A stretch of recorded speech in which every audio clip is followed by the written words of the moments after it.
Alright, so we're just gonna do our trade recap last night, no, or yesterday's during Asia session, no. So this is the time no ng Asia session. So uh, long time na yan, no, I was looking for buying re-entry, which is merong fair value gap dito sa lower time frame or gap up, no, sa lower time frame, which is 15 minutes gap up, or let's say per value gap, no.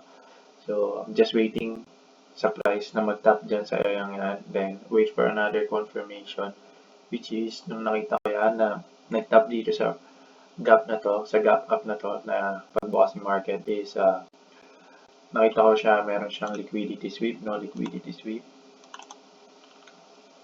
It's a liquidity sweep, no, it's 15 minutes time frame, and then um,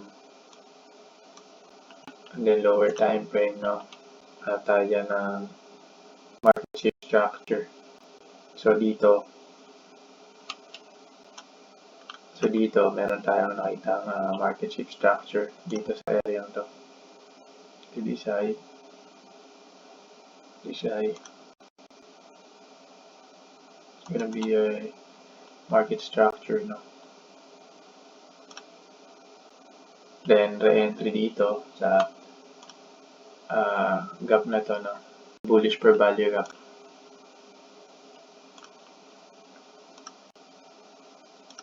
Bullish per value gap. So, that, then, buy limit dito sa area to, then targeting this high. So, ayan yung trade ko kahapon sa Asia session. Actually, closing na to ng Asia session, but, you know, patience lang, then,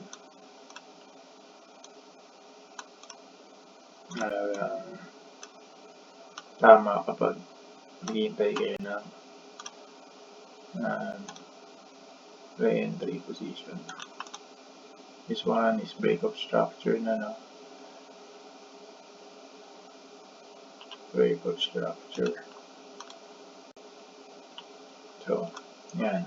That's my trade yesterday during Asia session or before Asia session close.